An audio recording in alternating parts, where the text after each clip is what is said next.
The studio lights were warmer than usual that morning, casting a soft golden glow across the familiar pastel set of Lorraine. The audience buzzed with quiet excitement. It wasn't every day that Gary Oldman, Oscar winner, legendary method actor, and famously private Hollywood icon, appeared on daytime television.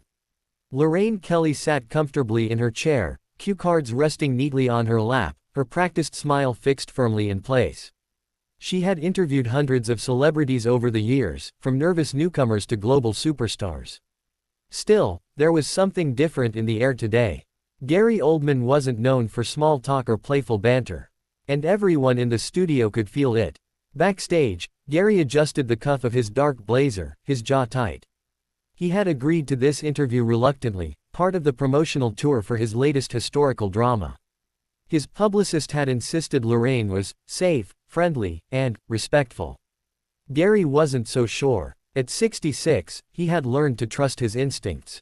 And his instincts had been uneasy since he arrived. 30 seconds, a production assistant said brightly. Gary nodded but said nothing. His eyes briefly scanned the studio monitor. Lorraine laughed at something the audience applauded. The cheerful tone felt artificial. Let's just get this over with, he thought. The interview begins. Please welcome the incredible Gary Oldman. Lorraine announced moments later. Applause erupted as Gary walked onto the set, offering a polite nod and a restrained smile. He shook Lorraine's hand and took his seat. It's lovely to have you here, Lorraine said warmly. You don't do many shows like this. Gary chuckled lightly. No, I tend to hide most of the time. The audience laughed. For the first few minutes, everything went smoothly. They discussed the film, his intense preparation, the emotional weight of the role, the long hours on set. Gary spoke thoughtfully, choosing each word carefully. Lorraine nodded along, occasionally interjecting with admiration. But then, subtly, the tone shifted. So, Gary, Lorraine said, tilting her head slightly, you've had, let's say, a colorful past in Hollywood, haven't you? Gary's smile froze. A long career tends to come with a past, he replied calmly. Lorraine laughed, but there was an edge to it. I'm referring, of course, to some of the controversies, your reputation for being difficult, intense, some might say unpredictable. The studio audience murmured. Gary's eyes darkened, just a fraction. I prefer the word committed, he said. Actors are paid to feel deeply. That doesn't always look comfortable. Lorraine nodded, but instead of moving on, she leaned forward. Still, she pressed, there were times when people wondered if your personal struggles were affecting those around you. Gary inhaled slowly. Here we go, he thought. Crossing the line. I've been very open about my recovery, Gary said firmly. It's not a secret, nor is it something I'm ashamed of. Of course, Lorraine replied quickly. But viewers often ask, how do you reconcile being such a respected artist with some of the less flattering stories? There it was. The question wasn't curious. It was calculated. Gary glanced briefly toward the cameras, then back to Lorraine. I reconcile it by living honestly, he said. By doing the work. And by not reducing a human being to headlines written decades ago. The audience applauded softly, sensing tension. Lorraine smiled, but it didn't reach her eyes. Some would argue, she continued, that fame protects people from accountability. The room went still. Gary straightened in his chair. Are you suggesting I've avoided accountability? He asked quietly. Lorraine hesitated for a split second, just long enough to notice. I'm saying the public deserves transparency, she said. Gary let out a short, incredulous laugh. Transparency, he repeated. On a morning chat show. A few audience members gasped. Lorraine's tone sharpened. There's no need to be dismissive. And there's no need to ambush, Gary shot back. The clash escalates. The producers behind the cameras exchanged worried looks. Lorraine attempted to regain control. Gary, this isn't an ambush. People look up to you. They want honesty. Gary leaned forward now, his voice steady but charged. Honesty doesn't mean dragging someone through their lowest moments for entertainment, he said. Especially when those moments are already owned, addressed, and long behind them. The applause was louder this time. Lorraine's smile vanished completely. With respect, she said, you agreed to this interview. Yes, Gary replied. I didn't agree to a character assassination. The word hit like a slap. The audience fell silent. Lorraine crossed her legs, visibly irritated. This is getting a bit dramatic, don't you think? Gary stood. Gasps echoed across the studio. No, he said calmly. I think this is where I stop. The cameras zoomed in instinctively. Gary, sit down, Lorraine said sharply, her professional composure cracking. I won't, he replied. Because this conversation stopped being respectful. A producer's voice whispered urgently through Lorraine's earpiece. She ignored it. Walking off doesn't look good, she warned. Gary smiled sadly. Neither does staying quiet when someone crosses a line. The moment that shocked everyone. Gary turned slightly toward the audience. I appreciate everyone here, he said sincerely. But I won't participate in turning personal pain into morning television fodder. He picked up his jacket. Lorraine stood now too. If you leave, we'll have to cut the segment. Then cut it, Gary replied. Security staff hovered uncertainly near the stage. As Gary walked toward the exit, Lorraine's voice followed him, tight, frustrated. Gary Oldman, you're being unreasonable. He stopped, turned, and looked directly into the camera. No, he said. I'm being human. The studio erupted, half applause, half stunned silence. Gary exited the set. The red on-air light blinked. And Lorraine Kelly stood frozen, realizing the show had just taken a turn no one could script.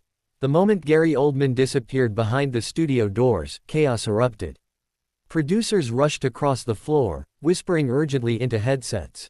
The cameraman hesitated, unsure whether to follow the script or the shock still rippling through the room. Lorraine Kelly remained standing for a beat too long, her face caught between disbelief and fury. Then, professional instinct kicked in. And, we'll take a short break, Lorraine said tightly, forcing a smile as the screen faded to commercials. But off-air, the atmosphere turned ice cold. Backstage fallout. What the hell just happened? A senior producer snapped the moment the cameras stopped rolling. Gary was already in the corridor, his publicist struggling to keep up. Gary, please, this is going to blow up, she said. He stopped walking. It already has, he replied calmly. And it needed to. Inside the dressing room area, Lorraine tore the microphone from her lapel. He completely undermined me, she said to her team. On my own show. One assistant hesitated. With respect, Lorraine, the question may have gone a bit far. Lorraine shot her a look that ended the conversation instantly. The internet explodes. By the time Lorraine returned from the ad break with a hastily rearranged segment, Twitter, now X, was already on fire. Hashtag Gary Oldman. Hashtag Lorraine Show Clash. Hashtag Walk Off Live. Clips of Gary standing up, his calm but firm words, and his final line, I'm being human, spread like wildfire. Comments flooded in. That wasn't an interview. That was an ambush. Gary Oldman handled that with pure class. Lorraine crossed the line today. Finally, a celebrity who refuses to be humiliated for ratings. Within an hour, the clip had millions of views.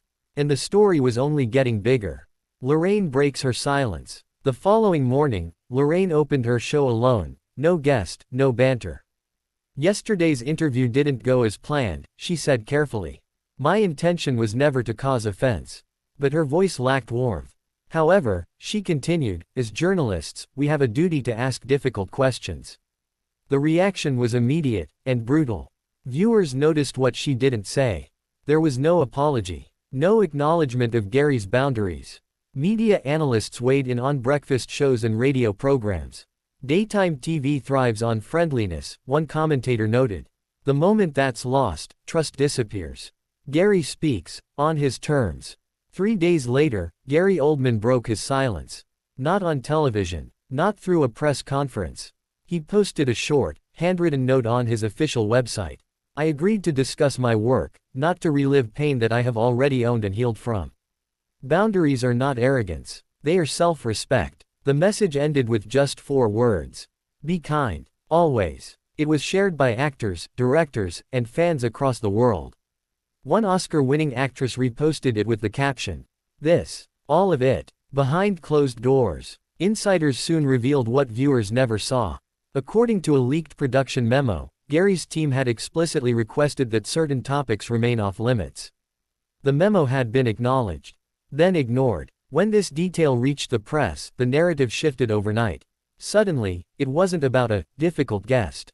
It was about broken trust. ITV issued a brief statement. We regret how the interview unfolded and are reviewing our editorial processes. Lorraine did not comment. An unexpected outcome. Weeks later, something surprising happened. Gary Oldman's film opened at number 1. Interviews he did give, long-form, respectful conversations, received praise for their depth and honesty. Meanwhile, ratings for Lorraine dipped noticeably. Audience emails poured in, some supportive, many disappointed. One message, read quietly in a production meeting, stood out. Morning TV is where we go for comfort. Yesterday felt cruel. No one replied. The real lesson. Months later, the incident was still referenced in media training seminars. Not as a scandal, but as a warning. Fame does not cancel humanity. And silence is not consent. Gary Oldman never mentioned Lorraine Kelly again. He didn't need to. The clip spoke for itself. And in an industry built on exposure, one quiet act of refusal became louder than any headline.